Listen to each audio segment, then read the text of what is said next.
بسم الله الرحمن الرحيم. يا أيها النبي إذا طلقتم النساء فطلقوهن لعدتهن وأحصوا العدة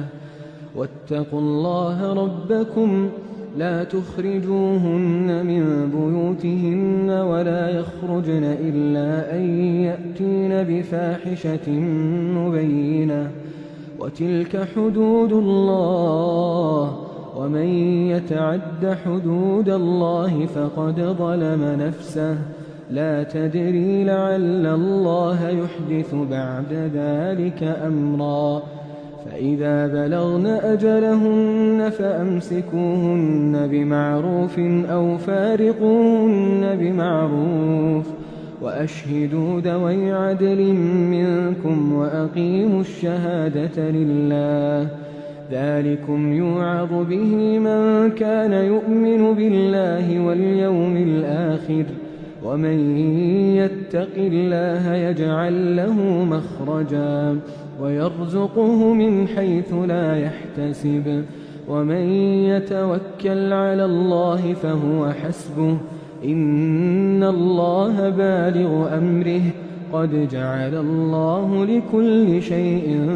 قدرا واللائي يئسن من المحيض من نسائكم إن ارتبتم فعدتهن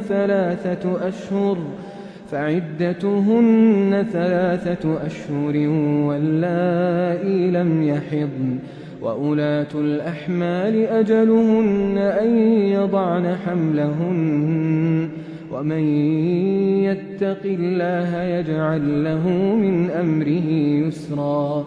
ذلك أمر الله أنزله إليكم ومن يتق الله يكفر عنه سيئاته ويعظم له أجرا أسكنوهن من حيث سكنتم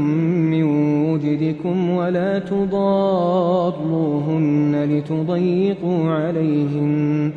وإن كن أولات حمل فأنفقوا عليهن حتى يضعن حملهن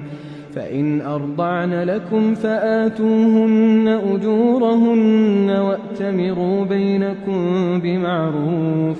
وإن تعاسرتم فسترضع له أخرى لينفق ذو سعة من سعته ومن قدر عليه رزقه فلينفق مما آتاه الله لا يكلف الله نفسا إلا ما آتاها سيجعل الله بعد عسر يسرا وكأين من قرية عتت عن أمر ربها ورسله فحاسبناها حسابا شديدا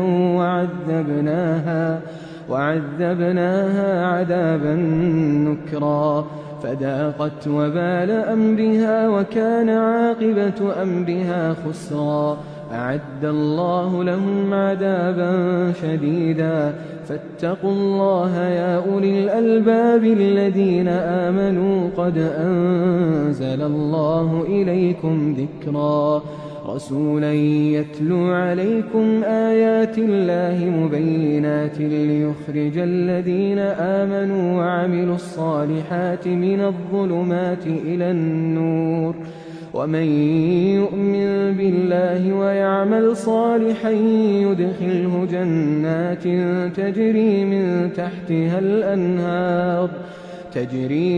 تحتها الأنهار خالدين فيها أبدا قد أحسن الله له رزقا الله الذي خلق 7 سماوات ومن الأرض مثلهن يتنزل الأمر بينهن لتعلموا أن الله على كل شيء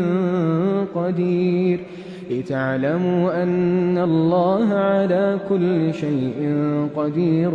وأن الله قد أحاط بكل شيء علما